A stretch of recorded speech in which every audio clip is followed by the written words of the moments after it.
I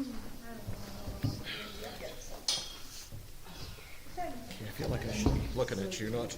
Last night. I thought I brought her to bed. Well, she did. She slept for half an hour. So she was up. I'm going to sit at the table with you because I feel weird. She's so hit and miss. Oh, last night was terrible. Last night She was was up terrible 6 for times. 3 or 4 days. They were really good. Like she was actually, Yeah. she had me feeling. Like pretty much, Like get up once a night. That was nice. Like once a night. I don't know. She knows everything I do.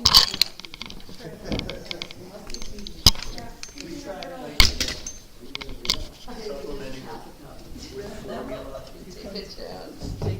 If she was hungry, and we feed her bananas and blueberries and stuff. Let us Give her snack. I try not to. That didn't seem like anything. Just one of them Danny wasn't kids sure that if he got- made yeah. decaf or regular. Oh, I just pulled it off the ice cream bucket that was there and chanced that it's regular. probably. Yeah. Well, I don't know, Donna makes decaf all the time. Yeah, so Yeah. maybe she set She it may- up, but she didn't come today, so. But she made some last night, Okay. so she might have made a We big can text Oh, her. oh.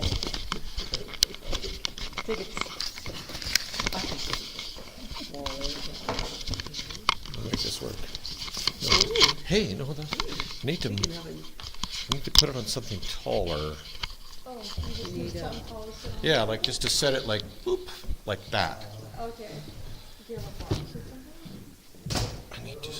Do we need our Bible? Meanwhile, we are live streaming this whole thing as we go. Do we need Bibles? We can just put our Bibles. Yeah, exactly. I could get a Hey, few perfect. him, but- oh, And we'll got that, we'll clip it okay. onto the bucket. There, it'll clip onto the bucket. The bucket. The bucket.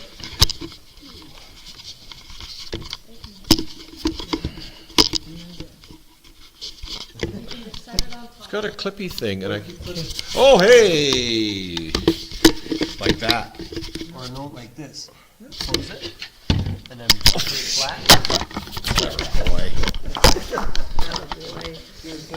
Think outside the box. They can. It's good the engineers are here. Yep. The nerds here.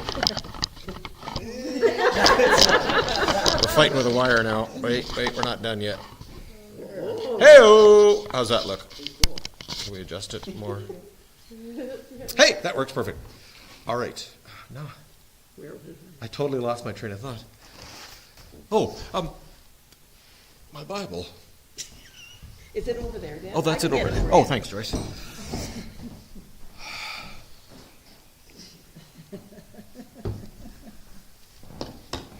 Ah, bless you, Joyce, thank you. I have been looking at older people now and looking where their wrinkles are. Because if their wrinkles are here, that means they spent their life frowning. You know, and if the wrinkles are here, that means they spent their life laughing.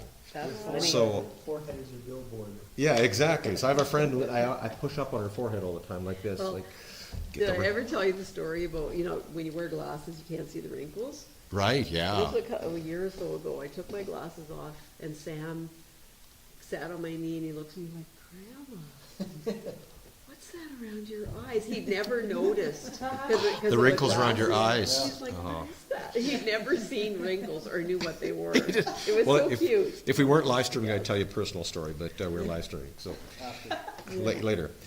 There is an old preacher's story about this young preacher in a rural community, and he's out, in the middle of nowhere, and the snowstorm is just insane. It's one of those, just shuts everything down. But he lives in the manse, so he's able to get to church and sets up like he always does. And he's kind of and finally this old timer, in the 4-wheel drive truck rolls up. He's the only one there, and they're just sitting there. He's on the pulpit, and the guy's sitting across, and he says, "Well, should we have service or not?" And the guy says, "Reverend, when the one cow shows up, I do feed it." So the young preacher thinks, I've been after this guy for a while. So he just lays into him left, right, and center, just gives him everything. And after he says, "Reverend, when one cow's up, I do feed it, but I don't give it the whole bale." So I don't know if you're getting the whole bale or not tonight, but If you give us partial bail, and we can feed on it next week too. such as you have. When it's good feed, You can- it lasts. What's that? If it's good feed, If it's good you feed, can it will spread last. out. Because It needs so much. as you can see by these stacks, I do have 2 substantial stacks of paper here. One is a follow-up in the weeks to come, but it is, and I'm not going to give it tonight, but it is substantial, and that is for another day. Yep. Before we begin, though, no study next week, because I'm in Regina till Tuesday, then I'm going to head up to Moose Jaw, just see Greg for the night, and come home Wednesday morning. So I thought best not to. Well, who knows, the Blue Jays may be playing anyway. Well, you know, that's exactly it, Joyce. There'll be a Jays game, and Must have been jumping for joy in that. my phone was just humming with texts from Joyce. It was like, it was good though. Oh. Who was the name of the guy who hit the sacrifice bunt, though? Jimenez, wasn't it Jimenez? Yeah, because that's the guy who won the game, really. Oh, it was Springer. He set it was Springer, I know. But the other guy should get some, don't Yeah, he should get at least a, he set up the sacrifice. He got the guys on That base, little let's guy, face right, it. I can't You gotta move around. Yeah. Yeah, so, What would have happened if Jimenez would have got on too? Like that's the thing, if he'd hit, he might have got in a double play and all been done. that's right, so he So had there's to do that. it. They had to put But, Springer up. It's He true. could have been bases loaded with a home run, that'd even been sweeter. Yeah, it would have been a grand slam. Either way, everybody would. It was wonderful, It was. so. First time since, in 32 years that the Jays have been to the 1993. World Series. Baseball Yeah. for one Bible school season because I babysat for kids Oh, okay. who were very into it. Like, this one kid would just sit in front of the TV and watch the Blue Jays the whole evening. Like, Well, he that's scored. I a didn't great do way that. to It was babysit. pretty chill. Yeah. Yeah. Anyhow, so there may be, all that to say, there may be a Jays game that we may need to watch next We Wednesday need night. to. So that is also good. And the Seattle Mariners are the only team that's never made the World Series.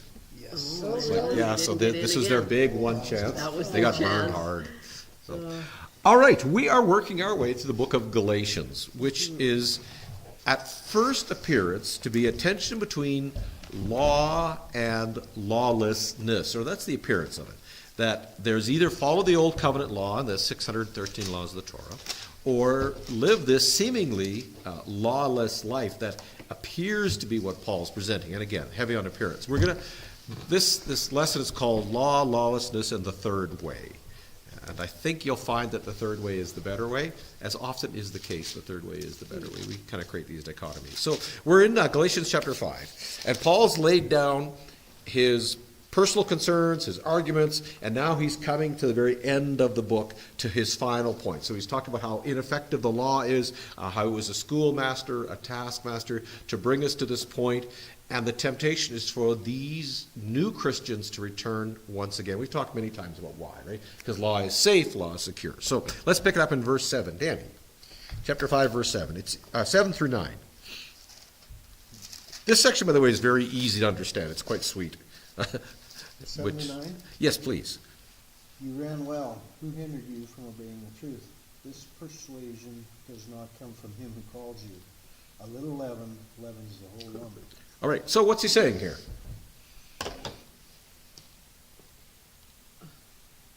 Something happened. Exactly, something happened. They were doing well, right? They were following the message of justification by faith and by grace, and something or someone, we don't have a name, came along and hindered them. We've seen this time and again where these Judaizers come into a church. We see this in Corinthians, we see this in Romans, we see this in Acts, and they start twisting the gospel back into law again. And Paul says, you were doing well. This persuasion did not come from the one, him who calls you. By the way, Paul loves running images, and he loves athletic images, and I just got that list in front of me in Galatians and 1 Corinthians and Philippians and in 2 Timothy, because Paul loves athletic images, which is interesting.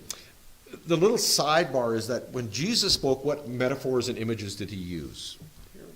Parables of Like agriculture. agriculture, right? Shepherds, sheep, doors, always. Why?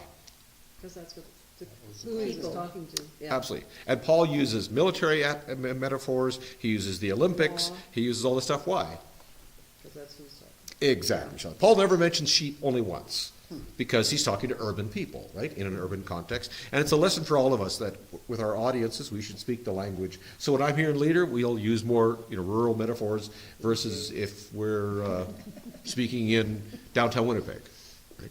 Or at a men's conference, we're going to use different metaphors than we would at a women's conference. And there's legitimacy to that. It doesn't mean we're softening the gospel. We're just crafting it and shaping it to the people who are listening. So this phrase, a little leaven that leavens the whole lump of dough. Why does he throw that in there? Interesting. It doesn't take very much and everybody's sideways. Very good, excellent, yes. Didn't Does- Jesus say that too? Yes, it does, yeah. Yeah, this is a common metaphor, right? Because the Pharisees, beware the leaven of the Pharisees. So, of course, this is a rural metaphor, a cooking metaphor. And Paul says one guy can come in and turn your entire church sideways. And we've seen this time and again. So he says, oh, it's like, who taught this to you? A little leaven leavens a whole lump. Like he's just frustrated, right? Because he says that was not the message of the gospel. So that's why it kind of fits in there. All right, verse 10, Ethan. I have confidence in the Lord that you will take no other view, and the one who is troubling you will bear the penalty, whoever he is. And again, we want Paul to be very specific. Like, name the names, Paul. He says, whoever he is. So what tone is Paul setting here? Look out. He's a little warning against one guy. Yeah. And he's optimistic for his hearers. Yeah. Paul doesn't give up on the Galatians. He says, I have confidence in you that you're not going to make this mistake. In other words, it hasn't happened yet. There's a movement towards this Judaizing issue, but it hasn't completely happened. And so Paul's he's addressing this, nipping this in the bud, so to speak, that the one who disturbs will bear and I love that, whoever he is and whatever the punishment is. James chapter 3, verse 1 says, not many of you should become teachers, my fellow believers, because you know that we who teach will be judged more strictly. So whoever this guy was, he will be judged by God for leading the church astray. And that's why I think today we have these people who do YouTube videos, and they'll go up against people, right? They'll show the folly of this, the one I showed you last week, and he's maybe not the best example, but they call them the heresy hunters, right? Because those who do teach are at great risk for bearing, and we need to call people out who many, but if anybody's ever taught anything, you probably had someone come up after your class and go, well, that's true too. So he just says, look, I know you're not going to fall into this trap, and that the one who's doing this, Paul has confidence in it. So, like I said, this is a very straightforward passage. Elena, you want to read 11 and 12? And I, brethren, if I still preach circumcision, why do I still suffer persecution? Then the offense of the cross has ceased. I can wish that those who troubled you would even cut themselves off. Yeah. Yes, we'll get to that word in a minute, right? Cut them off. Yeah, we'll get there in detail. But so what's the argument here in verse 11? He would not be persecuted if he was doing what they were doing. Exactly. Therefore, he is. doing right. What's that, Shelley? He's doing the right thing. He's doing the right thing. He says, if I was teaching what they're teaching, they would leave me alone. But obviously I'm not. So Paul wrestles with the issue of circumcision throughout, because if we go to, let's say, Acts 16, we see that Timothy was required to be circumcised. But if we go to Galatians 2, Titus wasn't. So sometimes it feels like he's a bit wishy-washy. He's not. But they could charge him. They could say, well, when Timothy was with you, we compel him. So go to Acts 16, verse 3. And then we won't read the Galatians 2 reference, but Acts 16:3 is the illustration. Danny, you're already there, so you want to read that? Paul wanted to have him go on with him, and he took him and circumcised him because of the Jews who were in that region, for they all knew that his father was Greek. So here's Timothy. That's a big ask. Like, No Yeah. kidding, like he's a man, isn't he? yeah, he's a grown man. And Paul says, listen, we're going to Jerusalem. It's going to be a problem. Do you mind getting circumcised before we go? Oh, And Timothy's going, How many days do I have? yeah, exactly, yeah. Do I get to heal a little bit before this Yeah, happens? really, like, how long? And it always kills me that people complain about, oh, it's so hard to do ministry, and I don't want to do that. You go, Timothy got circumcised. I don't care what you're being asked to do. It's really, it's not that big a sacrifice for you to have to do this. When move to leader, Timothy got circumcised. That's right. I have to get up at 9 and go to church. Timothy got circumcised. Come back with that as a rebuttal. Every time somebody complains about ministry, Acts 16:3, Timothy got I circumcised. don't suppose they took him to a hospital or anything. There wouldn't have been, Probably No some When it says some Paul dull jackknife. circumcised him, he probably literally did. yeah, we probably did, yeah. I mean, and there wasn't anesthetic in the time, and there weren't drugs that make you sleepy. There's a passage where David circumcised his army. Yeah, And they all just laid it. yeah, exactly. And the one where they, who is it? And they killed them all after Abraham, right? Yeah, they're all, they're all suffering. Yeah. Yeah, and then they go around, they just kill them all, Yeah. so, because they're still recovering, so, yeah, this is a big deal. And Titus didn't have to get circumcised, which is an interesting little expression there. So there is some serious sacrifice on behalf of Timothy for the sake of the ministry. When, I'm trying to remember the first missionary to China, what was his name? You know, he dyed his hair black with boot black, he almost went blind from it. But he wanted to be like the Chinese, right? So he grew his hair, he grew the coolie, and dyed his hair black and dressed like the Chinese. And this whole idea of being embracing into the culture, right? And this is what Timothy's being asked to do. So Paul says, why are they ragging on me? Like, why are they getting after me? Because if I preach this, they would leave me alone. Obviously, I haven't. So then he uses the great, the famous verse that Elena read so politely. And he says, I just wish they would just, and the word here is castration. Yeah. It's not just mutilate, right? He says, in other words, if they're going to circumcise themselves, I wish they'd go the whole way and be done with it. What's interesting was that the cult of Cybele, which is in Galatia, castrated all of their priests. So all the priests of Cybele were eunuchs. So that's what Paul's... Really? Yeah, they were committed to the program. So he may be alluding to that, but that was a common practice within the cult of Cybele. So, and of course, Paul's speaking of, sarcasm. But it's interesting, go to Philippians 3:2, because he uses another reference here. And when you combine the references, it's a very unique picture.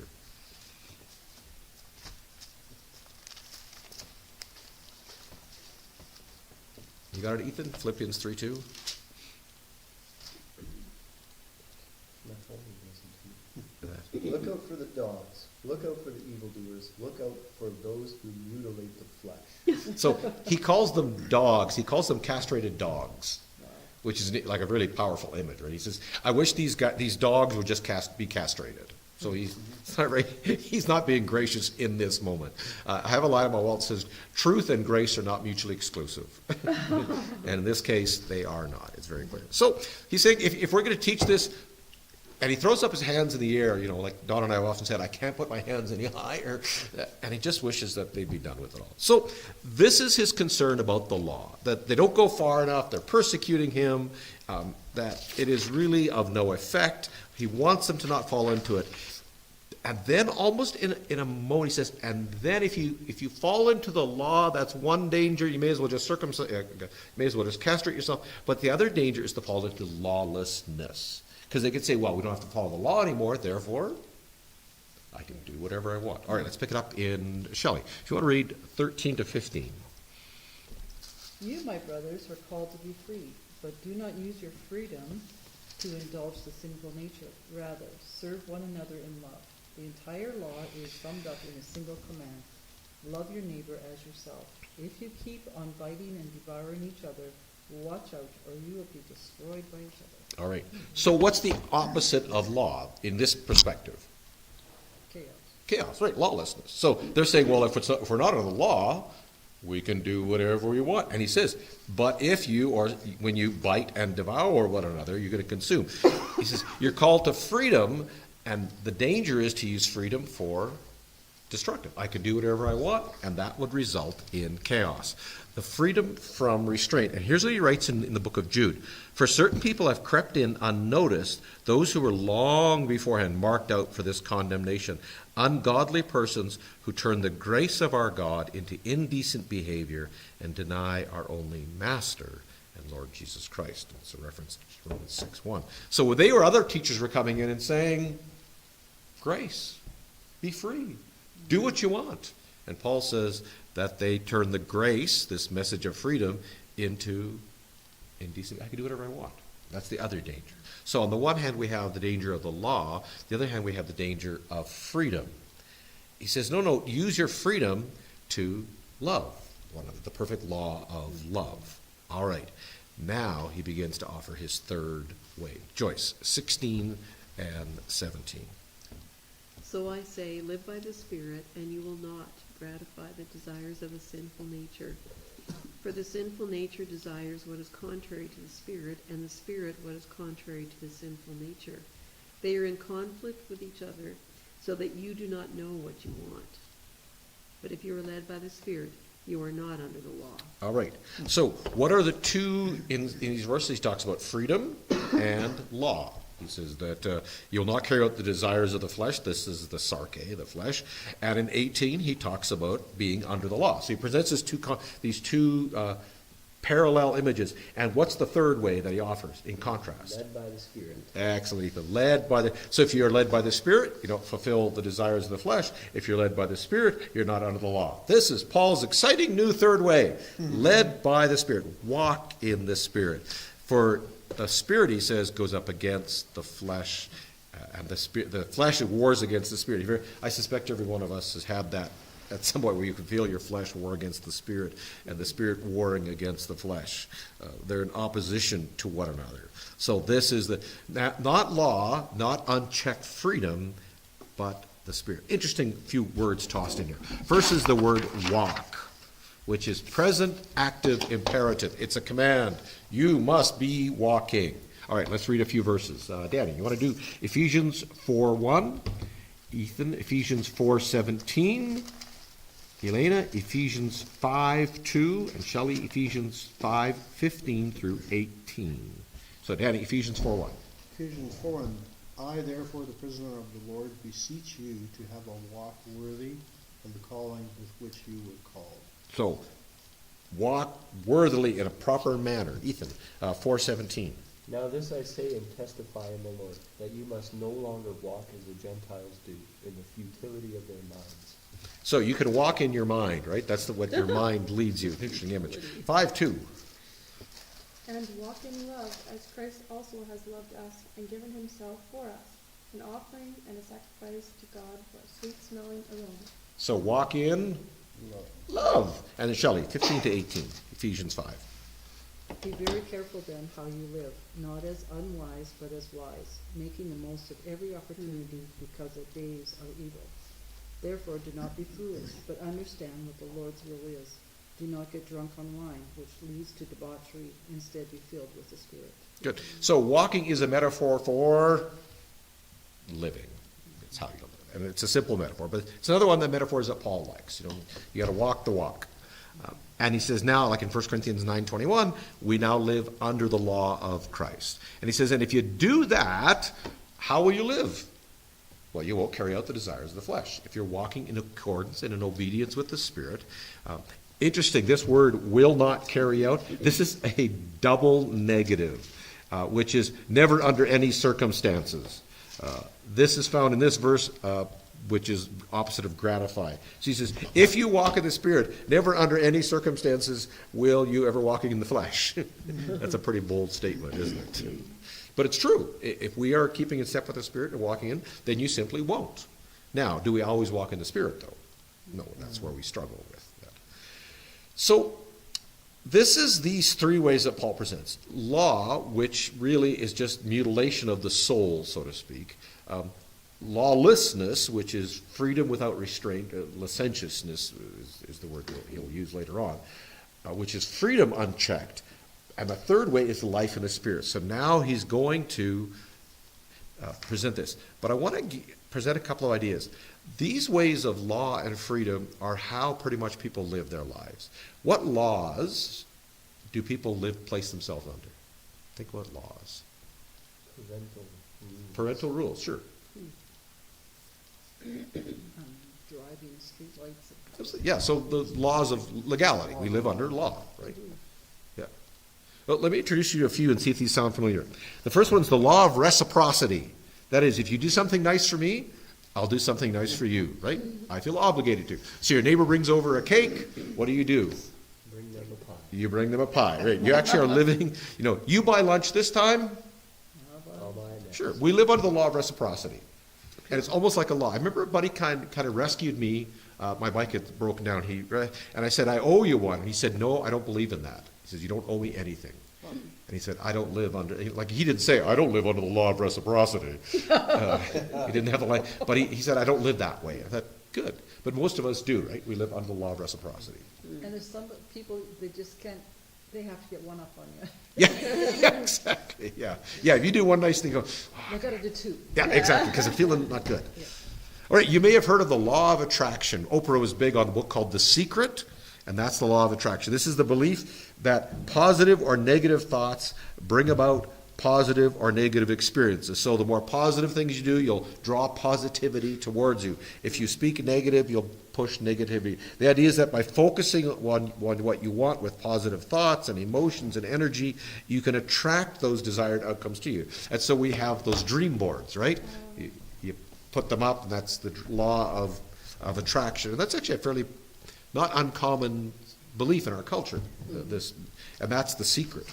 But there is a little bit to that. Absolutely, yeah. I mean, people that are negative tend to, people stay away from them, you know, like, Absolutely. and people who are, you know, relaxed and positive, you tend to Yeah. gravitate.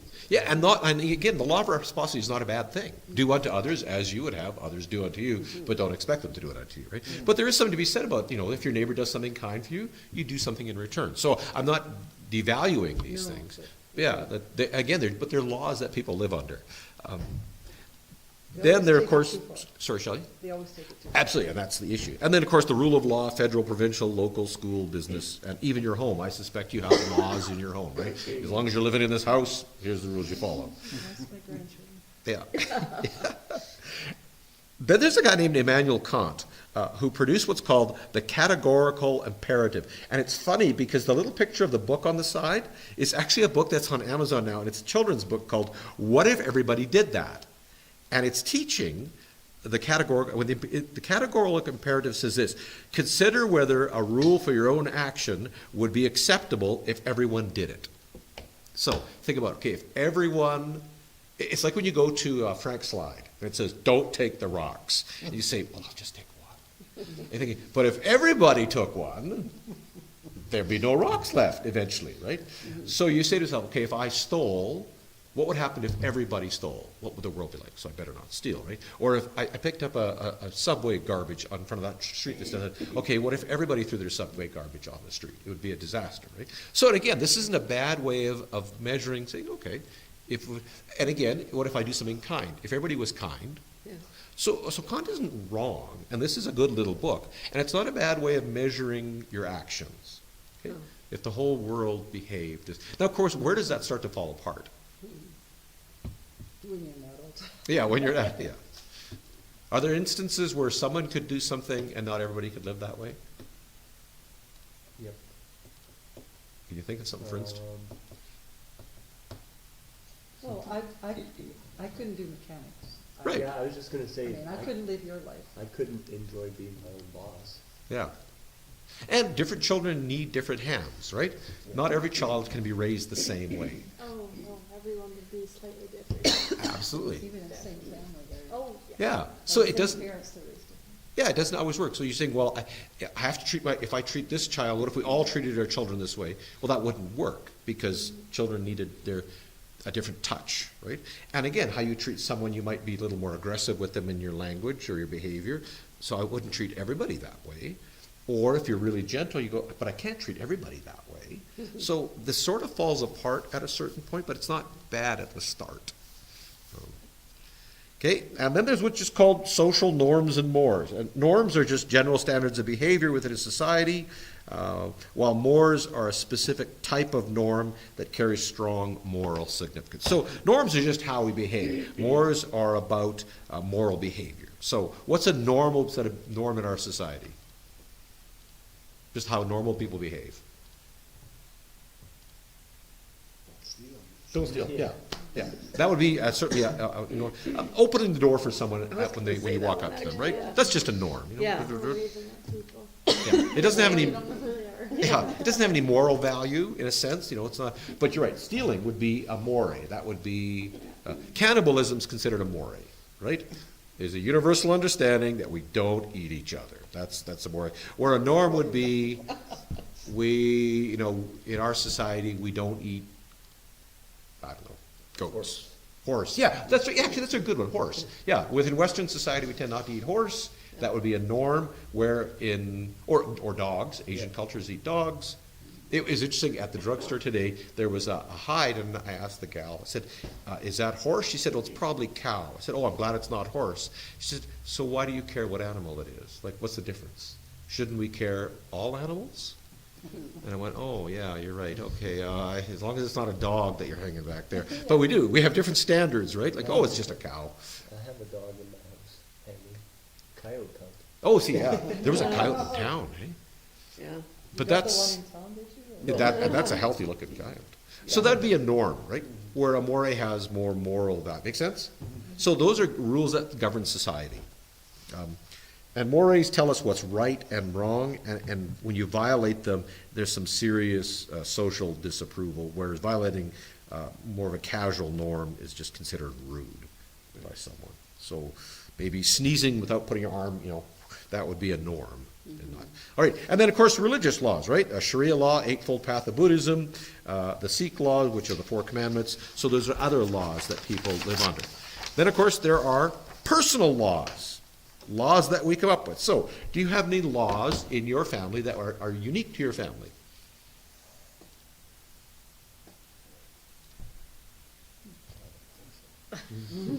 Probably did grow up with your kids, right? There's certain laws that you lay down. And again, each one of us has our own personal laws that we just we live under those laws and say, okay, like for me, I make my bed every morning. You may not, right? But that's just a personal law that I've created. It helps me. There's two kind of interesting little laws, and I don't want to get you sidetracked, but it just illustrates the whole point. And that is maxims and axioms. Maxims are short statements that are of general truth or rule of conduct. So if I said to you, what's good for the goose is good for the gander. That's a law, right? And what does that mean? Everybody should get the same treatment. That's right, yeah. Everybody should get the same treatment. If it's good for that person, it should be good. So that's a maxim, just a general assumption. All good things come to those who wait. That's kind of a law. Okay, well, that's good. I should wait. So those are maxims. Axioms are a little different. These are things that are self-evident and universally true, but not necessarily proved. So we kind of accept them, but there's maybe not proof to prove them. So Descartes says, I think, therefore I am. It's not necessarily true, but we kind of accept it as true, right? Every event must have a cause. Feels like some events maybe don't have a cause. Or I love the phrase, a thing is what it is. What is that? It's a thing. That's what it is. So axioms are statements of truth that may not be grounded in truth, but we all accept them as true. Where a maxim is just a little personal model. And I don't want to get lost in the difference, but those are laws. So the vast majority of society exists under law, whether it's religious law, personal law, family law, moral law, good behavior. Why? Order? Yes, order. Why else do we just live under all this broad spectrum of all these different kinds of laws? Creates universal behavior, right? Yes. It's predictable. True. If we all had if our society had no norms, it would be a chaotic society, right? Yeah. And norms also define groups. That's part of the cultural thing, defines what makes a culture. So law is actually, so we're not dispensing and saying no one should live under the law, because we need law. The other side of it is the call to freedom.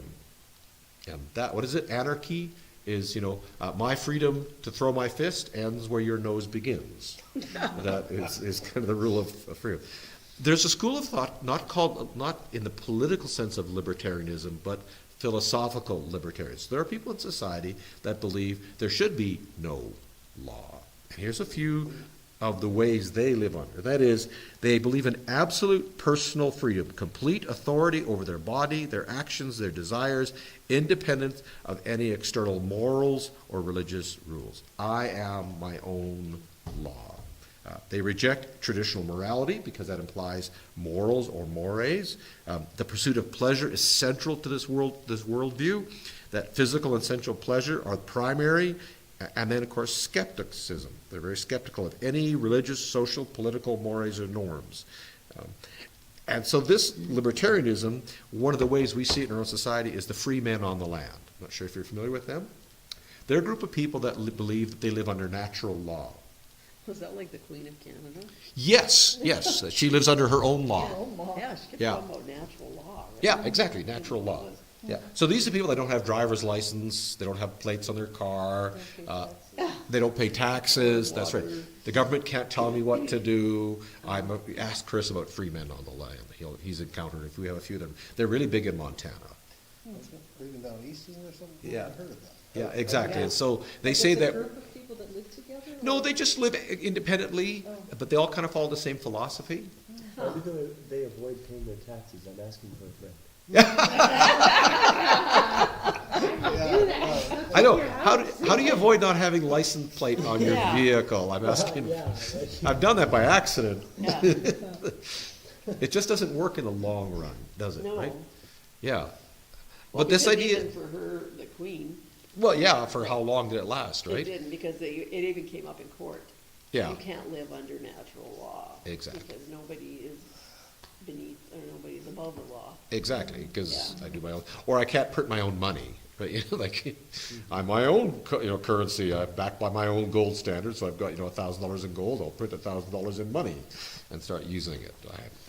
Doesn't work. So, this is the other extreme. Very few people you can't live this way. But once in a while, a society tries it.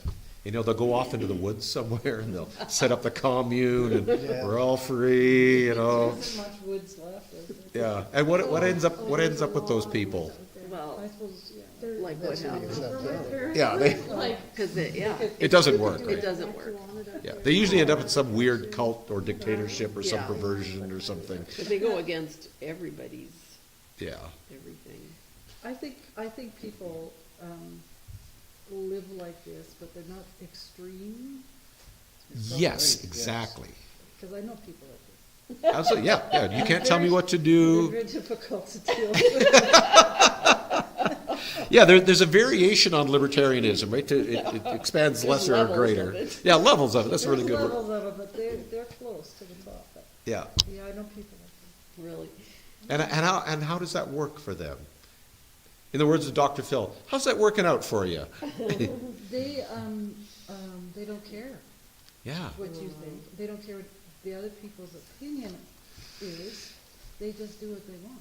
yeah, And it doesn't matter how much you might tell them or suggest that maybe this isn't great. We're all wrong. yeah, exactly. Yeah.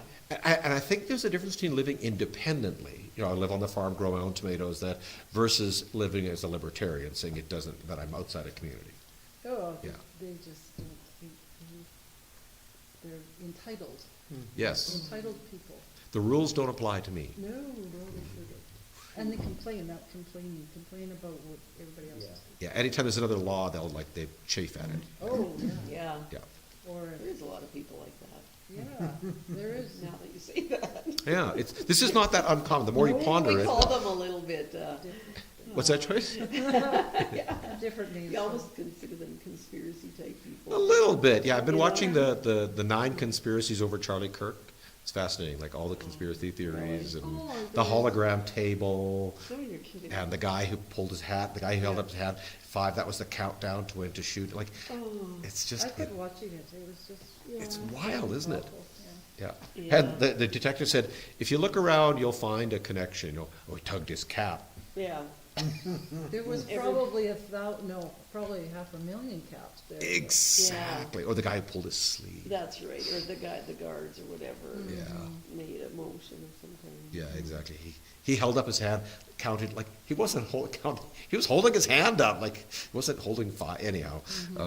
But that kind of, and of course, this whole, during the virus, which shall not be mentioned, this came through rampantly. So, Oh, yes. yeah. Oh, yes. So it's fascinating that Yeah. while we need law, that's where Paul's arguing. He says, if you're under law, you end up with this, kind of oppressed state and oppressed people. But if you live under libertarianism, you end up, what does he say, biting and devouring each other. You destroy your society. You can't live like that. There has to be law. So Paul offers his third alternative, which is the Spirit. Romans 8:2, for the law of the Spirit of life in Christ Jesus has set you free from the law of sin and death. So that's the two laws, the law of sin and the law of death. Romans 6:19, so present your body parts as slaves to righteousness. This is a return to the law. All right. His final argument before he wraps up the section is, by their fruits you shall know them.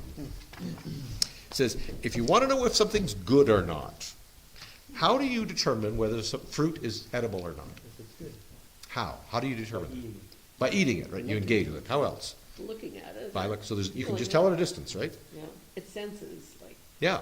You can smell it. yeah, knock on it. smells You like. can knock on it. Yeah. There's, you put a little pressure on it. You knock on it, and you can, if it's soft, right? You can find There's it. signs up at the store not to do that. Oh, is that you're not supposed to knock on the fruit anymore? You used to go in there and squeeze the cucumbers, make sure they're not like Yeah. wilty. Oh, and they But don't. then at COVID, they're like, don't touch the cucumbers. Don't touch the fruit. Let you touch. Yeah. So you walk up to it and you watch somebody else just like. It's in plastic, it's not. And you know it's not that one. That if that one's rejected. Yeah, I don't was take at the it. store today and I read that. There's a sign in the store? This is not the season to be touching the fruit. Oh, that's Or right. something. Oh, because of colds and flus. I don't know what it is. Is it a but- new sign? or is Well, it- it was, don't squeeze the fruit. That basically is what they're telling you. Really? Leave your. Well, how can I tell if it's good or not if I don't give it a Well, I don't know squeeze? about taking home a lot of back food. Yeah. Yeah. In the Get end, to squeeze it. I didn't get to touch it. exactly. How frustrating. When I touched it, I Trying to really obey the law. And of course, smell, right? If it's so, that's what Paul exactly said. If you squeeze it, if you do whatever you do, you'll tell. The old adage is that you can tell what's inside a man when he hits his hand with a hammer. Yeah. Right? The truth will come out of who you are. And so now we get one of these great, and we're going to rocket through them pretty quick. All right, the fruit of law and lawlessness. The acts of the flesh are symbolized by death. What the fruit? So verses. Where are we up to for reading? Me, I think. Okay, Joyce, 19 through 21, and then we're going to rocket through these because these. I don't want to skim over them because they are significant. Okay. The acts of the sinful nature are obvious. Sexual immorality, impurity, and debauchery, idolatry and witchcraft, hatred, discord, jealousy, fits of rage, selfish ambition, dissensions, factions, and envy, drunkenness, orgies, and the like. I warn you, as I did before, that those who live like this will not inherit the kingdom of God. But Yeah, the- I'll get you to stop right there. Okay. There are four categories here. The first are the sins of lust, then of witchcraft, then of temper, and then of appetite. So let's going to move through. So sexual immorality, this is any excessive behavior or lack of restraint, sexual indulgence, every kind of extramarital affairs, unlawful relationships, or unnatural sexual engagement. Right. So this is what he's talking about. In a culture of Rome, we've talked about this before and shown pictures, the madness. So that's what sexual immorality is. Any lack of restraint in sexual nature. Impurity is moral uncleanness, but this is more about in thought, word, or deed. So impurity, where sexual immorality is physical, impurity is also in what you speak, so what you say about things, and also how you think about things, especially things sexually he's talking about here. And then indecent behavior, this is now, he kind of ramps it up. So one is like sexual immorality, premarital issues, unlawful, unnatural things, impurity thoughts, and then he cranks it up with indecent behavior. That is uninhibited sexual indulgence without shame or without any concern of what others think or how they may be affected or infected. So indecent behavior is not like, oh, that's indecent behavior. No, indecent behavior is the grossest kind of behavior. So he picks these three.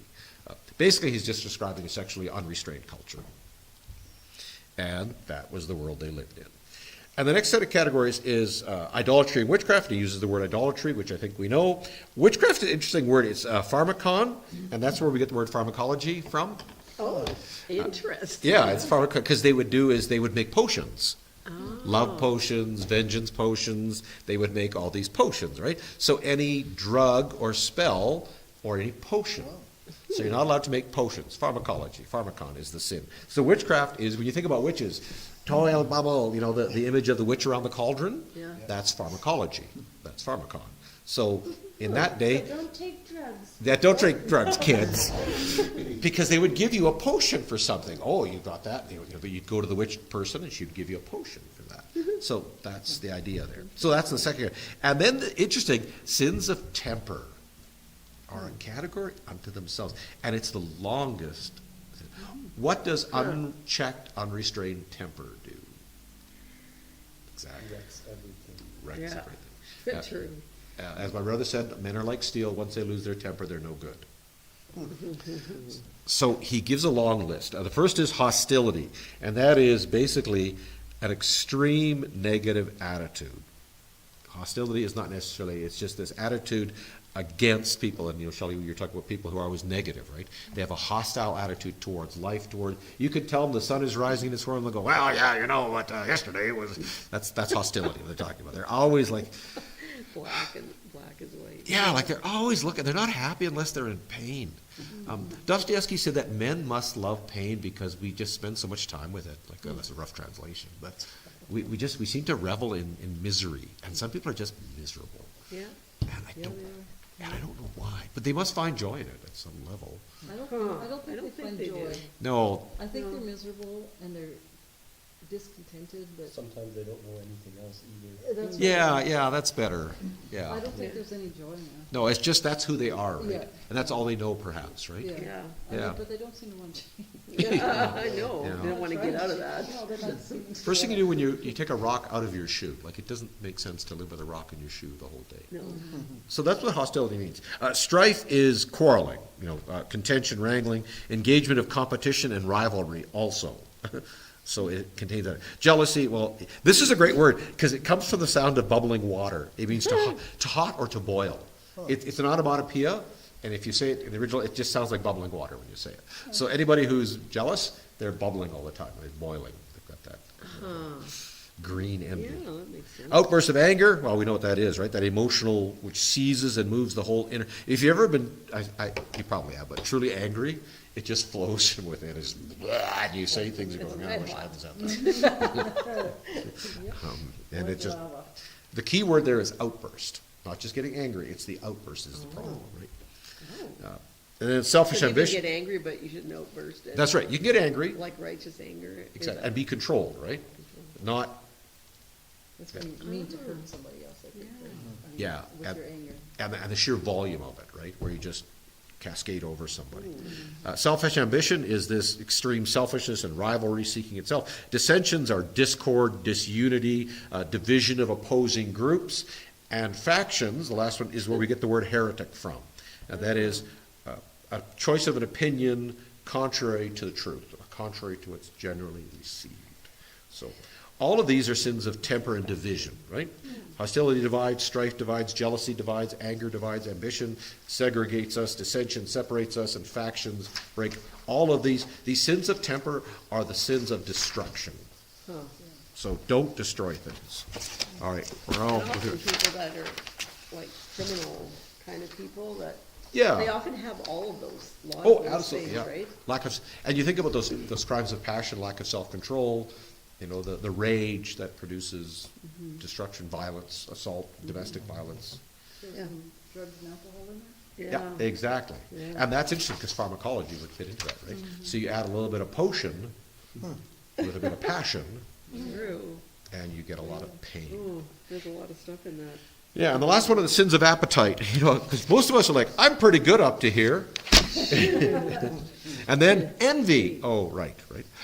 Envy, we know, is wanting or resenting that person for having something. Drunkenness is, it's not drinking, it's intentional and habitual intoxication. So in other words, getting drunk on purpose and doing it on a regular basis. He's not talking about drinking here, he's talking about drunkenness, which is a whole other category. Does addiction come in there? Yes, I would think drunkenness is probably fits under, because of course they didn't have the stuff we have today. Yeah. Like they didn't have marijuana because that's not Eastern. I don't think they even had hashish or opium or heroin in those worlds. They might have had opium. They must have had opium or something like it. Yeah, because the Chinese had opium for a long. They would smoke them in caves or something. Yeah? Yeah, so that might fit under. I think that fits under drunkenness. Yeah. But if you were under addiction, they often call it a disease, not. Yes. I mean, yes, you're going to the bar and buying your booze and purposely getting drunk, but it's also a disease. Yeah, and I don't think they had that understanding at that time of the nature of addiction and even the physiological in some people's brains, right? Chemical alcohol in different ways. And the last one is carousing. Okay, when you think of carousing, what comes to mind? This is a kind of a fun word. Just loud in a bar. Exactly. Yeah. Yeah. We used to always think about tomcats. At night they'd go out carousing. So and the word carousing is feast and drinking parties that were, protracted till late the night and indulged in revelry. So it's exactly what you think it is. It's wild parties late in the night, which, of course, in this culture that he's talking about, and in ours, are not uncommon. All right. All of these things, and then Paul says, and such things as these, just in case he missed one. It's like, I got You the can good put list. whatever you want in there. Yeah, exactly. And such things like that. You went, oh, okay, because maybe he missed something in the list, right? What's the root of all that? What's the problem with that lifestyle? No discipline. No discipline. What are the consequences of those lives? No satisfaction. Yeah, losing your temper, getting angry, reading your horoscope, trying to find some control. It's this tension between loss of control and an attempt for control. Pain management without healthy understandings, all this kind of, and then envy because you want. It's just dopamine addictions. A Facebook Marketplace, right? That's my dopamine hit. It's like, oh, wouldn't that? It's just dopamine addiction, and I get it. But they didn't understand that stuff, right? So Paul says all of this is just the flesh. It's I want what I want, and I don't care about you. But the fruit of the Spirit, and I wish Dylan's not here because I often get one wrong, but we're going to wrap this up with this. All right, without looking at the paper, the fruit of the Spirit is Love, joy, peace, patience, kindness, goodness, faithfulness, gentleness, and self-control. I'll take it all. Excellent. All right. We Love. had a VBS one year Yes. downstairs. It was years The fruit of the Spirit is love, joy, Never peace. forgot it. Never forgot it. Oh, good for you. And of course, I wasn't beside you when it got. yeah, you know what this love is? This is agape, right? This is the enduring commitment to be with and to be for. I love that. Agape is being with and for someone. So I'm with you and I'm for you. Joy, of course, is the heart swell of delight. When we have that experience of just the heart swells. You can be out and you watch the sunset and your heart just swells. I was sitting watching and this hawk just flew by and I just went, that is just so cool. Yeah. Just this heart swell of a little bit of envy, to be honest. Yeah. Hawk or an eagle. Yeah, just- so majestic. Yeah, absolutely. And that's joy, when the heart swells. Joy is rooted in gratitude. As you're grateful, joy swells from you. Peace, of course, this is our good friend Irene, which is internal peace and lack of conflict, all those elements together. Patience, this is another one of these little metaphors. The word literally means long of nostrils. That doesn't sound so good. Because the smoke that builds up in here, it takes a long time to get out before. People with short of nostrils, the smoke gets out quick. And that's the metaphor here. Having long nostrils, Paul says, which means the angry smoke takes longer to appear. In other words, the person doesn't immediately act in anger. So those of us with this longer protrudence, we are supposed to be more patient. So those little pug noses. You little short-nosed people, you're just... the steam comes out. Because, the old cartoon, the guy's steaming, right? He's getting angry, and of course, coming out his ears. Yeah, it comes out his... And so, patience is to be long of nostril. A little slow to anger. Okay. And then we get these two little words, kindness and goodness.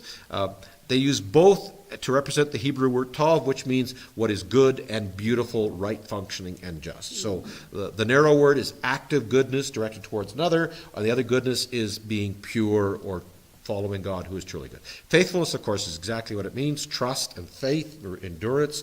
Gentleness is to act tenderly or softly with an attitude of humility, and self-control is self-regulation. So what does that produce? Wonderful world, right? Yeah, a good person you want to be with, right? A person that produces life.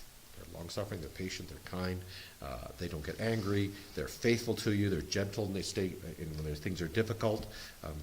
My definition of a pastor is the person you want at your bedside when you've got cancer. That's your pastor. If you can think of that person, you're probably thinking of that person.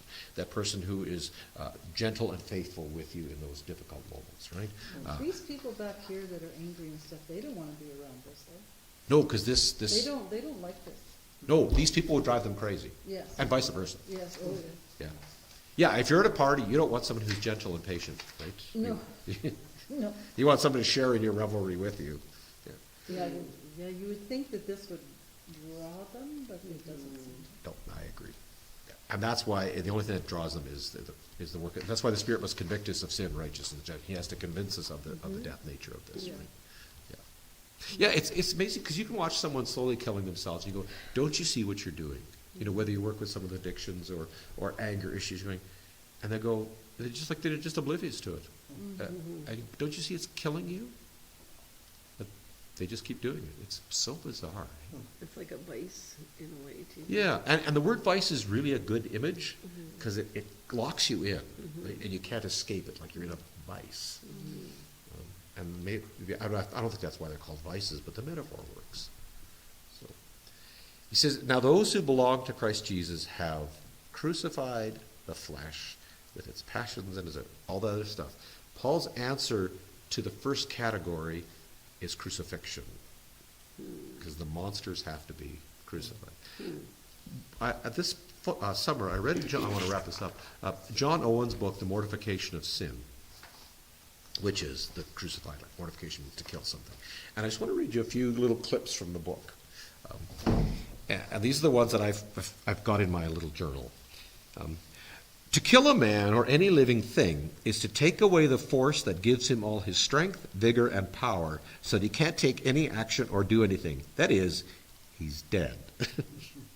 So how does one take away the strength, vigor, and power of anger?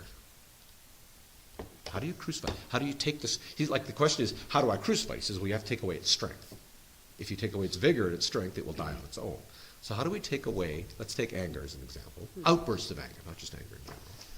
There's a story I can think of. I was trying to take the shock off of a truck in my grandpa's shop, and it wasn't working. I was getting mad.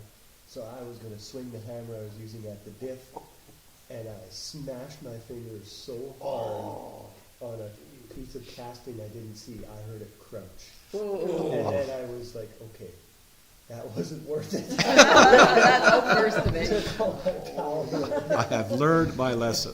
Like, it was a 3-pound sledgehammer. Oh, I yeah. swung it as hard as I could because I was Yeah, bam, right on the face. Oh, yeah, that'll do you. That'll do. I think if you don't argue back or you don't engage in it, Yeah, a soft answer turneth away wrath, right? Yeah. Now we know in certain circumstances when someone's lost their temper completely, that no matter what you do, they're going to be violent, right? So, but you're right. But returning that certainly doesn't. Yeah, certainly you would just escalate it, right? Yeah. Yeah. And that's- Okay, well, let's keep reading. yeah. The weakening of that sin's power to tempt and propel a man to perform evil and rebel against God. This is done by implanting and cultivating a power of grace that is opposed to sin and destruction of it. This is the foundation of weakening sin. So implanting and growing in humility weakens pride. Patience weakens impulsiveness. Purity of mind and conscience weakens sexual sin. Heavenly mindedness weakens the love of this world. These are the graces of the Spirit, empowering and directed by the Spirit, acting on or towards the same object that evil desire also tries to act, only in the opposite and holy direction. He says, mortification is the draining of blood from sin and taking away what gives it strength and power, causing the old self to waste away day by day. Newton's second law, for every action there's an equal and opposite reaction. Right? That's how jets work and rockets and stuff. So if one thing is pushing this way, you have to push away with the opposite. Right? So he says crucifixion of the flesh is if you want to deal with short temper, you work on patience. Because patience is the opposite of that. are we talking about this like a daily encounter? Absolutely, Shelley. Just an ongoing daily. Yeah. There's two sides. One is the beginning of it. Like we recognize that Paul says, I am crucified with Christ. I come to the cross. But then on a daily basis, there's this, okay, today I'm going to focus on gratitude. And the more I focus on gratitude, the less I'm going to have envy. Does that make sense? So as the old two dogs, right? The one I feed will starve the other one. Gratitude and envy. go Yeah, together? because if I'm envious of what you have, but if I'm grateful for what I have, so if I say, no, I do have this, I'm grateful, and that's just maybe not that. I think it's a fair example. And so you end up with like the opposite matter. Kind of like and- draining, like when you mentioned draining the blood of something, Yeah, because that would kill something. that's right, yeah. So, and that's what crucifixion kind of That's how you, does too, yeah, right? it's one of the ways you die, one of the many ways it kills you. Yeah, Yeah. it's totally draining Yeah. something that's, So the list I have before you, so if we take a look at love, as in self-sacrifice. Love is giving so that another may grow. How would focusing on that kind of love, what sin would it address on the other side of the page? So if I love you, and I'm willing to give my life for you and sacrifice for you, which one is that going to address and deal with?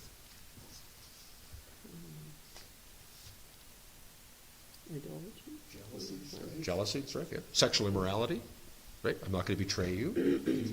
If I respect this person, I'm not going to, if I love them, which means part of respecting them, respecting their desires and wishes, and no means no, probably some sexual immorality is going to be addressed, right? Okay? And I'm not gonna, we don't have time to go down the list, but which one would patience address? Anger. Yeah, absolutely. If I'm long of nose, I'm going to control, my anger will be controlled, right? I literally may have to take some deep breaths or say, you know what, I just need to step out of the room for a minute. I learned that from my dog. He calms down. That.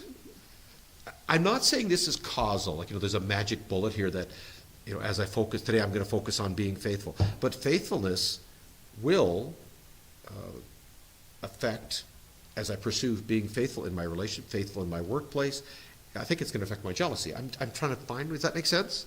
So is this, so what you're saying is we need to practice this side Yeah, so that whenever we encounter this side, we'll have a tool in our toolbox. absolutely. And this side will be far more powerful.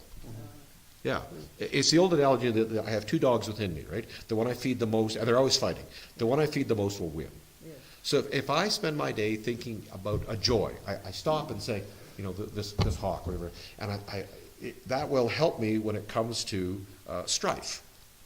Or if I see you and I go, man, I'm just joyful for all the things Ethan, and I'm so grateful for him, I'm probably not going to argue with him as much as I used to. Or I'm not going to, when I love the church, I'm not going to pursue enmity and try and divide the church. And so Paul says, the fruit of the Spirit, it grows and grows, and then basically it just chokes out the other things. Now, is perfection attainable? I think we'll always struggle with some of this stuff, right? It's just, I'm just saying personally, to me, is somebody catches me off guard and it's like, I got no words, I got nothing, Exactly. like, nothing. And Yeah. it's like, bah, like, I don't know what to, and perhaps you're wise.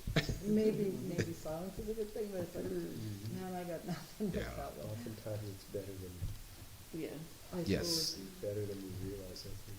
But I couldn't cough up kindness or any of those things, but it's like, no, I got nothing. Maybe lack of something is the success in that story, right? Lack of anger might be the close to kindness as we're going to get in that moment. I don't like doing formulaic answers because there's not formulas because they don't always work. But the pursuit of the things the Spirit say, okay, in my life, I'm going to pursue loving people. I'm going to pursue those moments in my life that bring me joy, those places that pursue joy. I'm going to pursue peace, such as live with peace, such as you can with all men, right?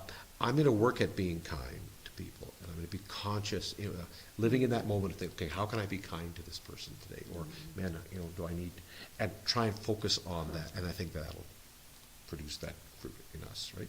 Self-control is another difficult one. And I think as we get older, I hope our self-control increases. I hope we're a little more self-regulated. Like your daughter right now has no self-regulation. No. It's And you really hope funny, that. actually, but Yeah, the immaturity of it. But you're right, even though we know all the fruits of the Spirit, Right. how often do we stop and think, oh, today I need to be more kind to somebody? Like, Yeah. to specifically think about. Intentionality, doing- right? Intentionality, doing Yeah. that stuff. It's like, wow. And I think, okay, what does it mean to be a gentle man? What does it mean to be gentle with people versus the opposite, which is an ungentle person, right? Which is someone who is jealous, anger, sorcerers, where I don't know where sorcery fits in. And that's why I don't have lines connecting everything, because I think that would be a false connection. And Paul didn't write it that way. I want the Spirit didn't write it that way. Well, it's not like all this stuff comes up every day. No, that's right. And it's not like this is the only list, by the way, of the fruit of the Spirit. This is one of the lists of the fruits of the Spirit. This is not the final, and that's why Paul says, and such other things as. Yeah, and like, And he wraps it up. If we live in the Spirit, if we live by the Spirit, let's follow the Spirit as well. Let's not become boastful, challenging one another, envying one another. Because the person who is loving, joyful. All right, let's wrap it up there, and we will not pick it up next week. We'll take a week off.